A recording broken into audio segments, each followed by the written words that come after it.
శ్యామల నవరాత్రులలో 8వ రోజు అమ్మవారిని సుఖశ్యామల స్వరూపంలో ఆరాధిస్తారు. సుఖశ్యామల మాత సాధక మంత్రం ఓం నమో భగవతే మహాసుఖాయ త్రిభువనాలంకారాయ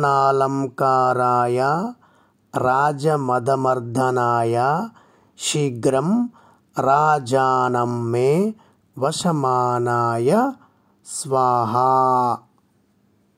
నా తల్లులకు, చెల్లెములకు, సోదరులకు శ్రీ రాజశ్యామల గుప్త నవరాత్రి శుభాకాంక్షలు. శ్యామల గుప్త నవరాత్రులలో 8వ రోజు. ఈ 8వ రోజును భీష్మాష్టమి అంటాం. అంటే అభీష్ట ఫల సిద్ధి తత్వాన్ని కలిగించడంలో ఈ అష్టమి మహోన్నతమైనది అని అర్థం. ఈ యొక్క భీష్మాష్టమి రోజున మనము అమ్మవారిని సుఖశ్యామల స్వరూపంలో ఆరాధిస్తాం. ఈ యొక్క సుఖశ్యామల అంటే జనులకు కావలసినటువంటి సకల సుఖాలను కూడా, సకల సంతోషాలను అందించేటటువంటి శ్యామల స్వరూపమే సుఖశ్యామల. మరియు ఈ యొక్క సుఖశ్యామల ఆరాధన చేత రాజులు, పెద్ద పెద్ద అధికారులు, ప్రభుత్వ తత్సంబంధమైనటువంటి ఉన్నతమైన స్థానంలో ఉండేటటువంటి వారందరూ కూడా మన పట్ల ప్రేమను కలిగి ఉంటారు. మనం ఏదైనా ఒక కార్యం పైన, ఒక పని పైన, ఒక ప్రభుత్వ కార్యాలయానికి, లేకుంటే రాజ్య సంబంధమైన, అంటే ప్రస్తుత భాషలో చెప్పాలంటే రాజకీయ సంబంధమైనటువంటి వ్యక్తులను మనం కలవాలనుకున్నప్పుడు ఈ మంత్రం జపం చేసి మనం వారిని కలిస్తే వారు వెంటనే మన పని ఏదైతే ఉందో ఆ పనిని ఆగమేఘాల పైన వెంటనే మనకు కావలసిన విధంగా చేసేటటువంటి శక్తి మంత్రమే సుఖశ్యామల మంత్రము. ఈ యొక్క మంత్రము ఆకర్షణ శక్తి కలిగి ఉంటుంది, వశీకరణ శక్తి కలిగి ఉంటుంది. అంటే ఇక్కడ ఆకర్షణ శక్తి, వశీకరణ శక్తి అంటే ఎవరో ఒక స్త్రీని లేదా ఒక పురుషున్నో ఆకర్షించడం, మోహించడం, వశీకరణం చేసుకోవడం, ఇటువంటి పిచ్చి పనులు అయితే కాదు. ఆకర్షణము అంటే ధర్మబద్ధమైన మన జీవిత మార్గంలో మనకు కావలసినటువంటి ప్రతి పనిలో కూడా మనకు ఇతరుల యొక్క ప్రేమను కల్పించేది. ఇక్కడ వశీకరణం అంటే ఒకటి అర్థం చేసుకోవాలి. వశీకరణం అంటే ధర్మబద్ధంగా ఉన్నటువంటి యొక్క శక్తిని, ఉదాహరణకు చూడండి, భార్యాభర్తల మధ్య వశీకరణ శక్తి ఉండాలి. ఆ శక్తిని పెంచుకోవడానికి ఈ యొక్క మంత్రము మహోన్నతంగా పనిచేస్తుంది. మరి యొక్క పూజను గృహంలో ఏ విధంగా ఆచరించాలి? మనము ఇప్పటికీ 7 రోజుల పాటు అమ్మవారి యొక్క ఆరాధన, మంత్రజపం కూడా మన గృహంలో ఎంతో సంతోషంతో, అంగరంగ వైభవంగా, అత్యంత భక్తి శ్రద్ధలతో నిర్వహించుకుంటూ వచ్చాం. ఈ యొక్క సుఖశ్యామల అమ్మవారిని ఆరాధించడం వల్ల ఆకర్షణ శక్తి, వశీకరణ శక్తి, రాజులు, అలాగే రాజ సంబంధమైన, ప్రభుత్వ సంబంధమైన, ఉన్నత పదవిలో ఉన్నటువంటి వారందరూ కూడా మన పట్ల ప్రేమను చూపిస్తారు. అంటే మన పట్ల ఆకర్షణ అవుతారు.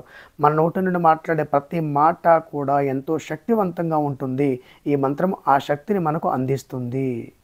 ఇక్కడ ఈ యొక్క అమ్మవారి పూజకు సంబంధించి ముందుగా భూమాతకు నమస్కారం చేసుకోవడం, దేవతా మందిరాన్ని శుద్ధి చేసుకొని భూమాతకు నమస్కారం చేసుకొని గురు ధ్యానం చేసి గురువును స్మరించి కులదేవతను, గ్రామ దేవతను మరియు మాతృపితృ దేవతలను కూడా స్మరించి తదుపరి ఇష్టదేవతకు నమస్కారం చేసి గణపతి ప్రార్థన చేసి కాలభైరవ స్వామి ప్రార్థన చేసి ఆచమనీయం చేసి ఘంటానాదం చేసి దీపారాధన చేయాలి. దీపారాధన చేసి ఆ యొక్క దీపాన్ని శక్తి స్వరూపంగా, తేజోశక్తి రూపంగా భావన చేస్తూ దీపానికి పంచోపచారాలు నిర్వహించాలి.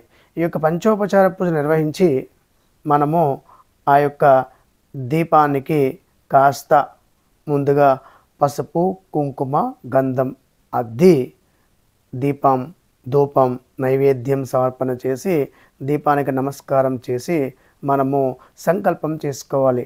అంటే ఏ అభీష్టం సిద్ధించాలని మనము ఈ యొక్క నవరాత్రులు చేస్తున్నామో ఆ అభీష్టం సిద్ధించాలని మన మనసు లోపల తలుచుకొని మన గోత్రం, మన పేరు, మన నక్షత్రం కూడా చెప్పుకొని, మరియు జీవిత భాగస్వామి, పిల్లలు అందరి పేర్లను కూడా చెప్పుకొని మనకు శుభం కలగాలని, విజయం సిద్ధించాలని కోరుకుంటూ అమ్మవారి యొక్క ప్రార్థన చేయాలి.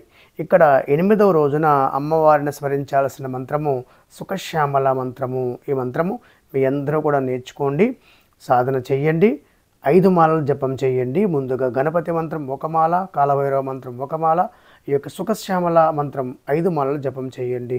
రాత్రి సమయంలో ఎక్కువ జపం చేయండి. ఈ మంత్రం మనసా వాచా కర్మేణ భక్తితో అమ్మను ప్రార్థించి కలశారాధన చేస్తే కలశానికి కూడా జపం చేయండి. కలశానికి కూడా పంచోపచార పూజలు చేయండి. కలశారాధన లేకున్నా సరే భక్తితో ఈ యొక్క పూజను సంపూర్ణం చేసుకోవచ్చు. గణపతిని పసుపు ముద్దతో గణపతిని చేసి ఒక ఆకు పైన ఉంచి ఆ యొక్క గణపతిని ఆవాహన చేయాలి. ఆవాహన చేసిన తర్వాత గణపతికి పంచోపచార పూజలు కాస్త గంధం, పుష్పం, అగరబత్తి, ధూపం, దీపం, నైవేద్యం సమర్పణ చేయాలి. తదుపరి కాలభైరవ స్వామి వారిని ఆవాహన చేయాలి.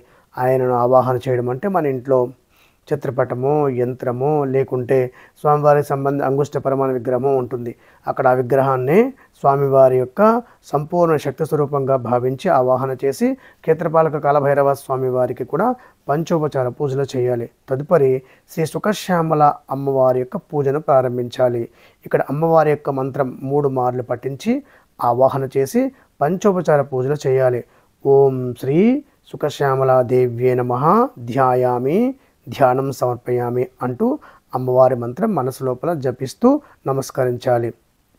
ఓం శ్రీ సుఖశ్యామలా దేవ్యే నమః ఆవాహయామి అంటూ ఆవాహనార్థే పుష్పం సమర్పయామి అంటూ అమ్మవారి చిత్రపటం వద్ద లేదా యంత్రం వద్ద లేదా విగ్రహం వద్ద పుష్పాలు సమర్పణ చేయాలి. ఓం శ్రీ సుఖశ్యామలా దేవ్యే నమః దివ్య సింహాసనం సమర్పయామి అంటూ అమ్మవారి చిత్రపటం ముందు అక్షతలు, పువ్వులు సమర్పణ చేయాలి. ఓం శ్రీ సుఖశ్యామలా దేవ్యే నమః పాదయో పాద్యం సమర్పయామి అంటూ అమ్మవారి పాదాలకు ఆ యొక్క కొన్ని ఉద్ధరణతో నీటిని తీసుకొని అమ్మవారి పాదాలకు చూపించి పక్కన అరివేణంలో వేయాలి. ఓం శ్రీ రాజశ్యామలా దేవ్యే నమః హస్తయో ఆర్ఘ్యం సమర్పయామి అంటూ ఉద్ధరణతో నీటిని తీసుకొని అమ్మవారి చేతులకు చూపించి పక్కన అరివేణంలో వేయాలి. ఓం శ్రీ సుఖశ్యామలా దేవ్యే నమః ముఖే ఆచమనీయం అంటూ కొన్ని నీటిని బిందువులను తీసుకొని ఉద్ధరణతో అమ్మవారి ముఖానికి చూపించి పక్కన అరివేణంలో వేయాలి. ఇప్పుడు పంచోపచార పూజ. ఓం లం పృథ్వీ తత్వాత్మికాయై శ్రీ సుఖశ్యామలా దేవ్యే నమః గంధం ధారయామి, గంధం వేయాలి. ఓం హం ఆకాశతత్వాత్మికాయై శ్రీ సుఖశ్యామలా దేవ్యే నమః పుష్పం సమర్పయామి అంటూ పుష్పం వేయాలి. ఓం యం వాయుతత్వాత్మికాయై శ్రీ సుఖశ్యామలా దేవ్యే నమః ధూపమాఘ్రాపయామి అంటూ ధూపం సమర్పణ చేయాలి. ఓం రం తేజతత్వాత్మిక దేవతాయే నమః శ్రీ సుఖశ్యామలా దేవ్యే నమః దీపం దర్శయామి అంటూ ఓం రం తేజస్తత్వాత్మికాయై శ్రీ సుఖశ్యామలా దేవ్యే నమః దీపం దర్శయామి అంటూ ఆవు నెయ్యి దీపాన్ని అమ్మవారికి సమర్పణ చేయాలి.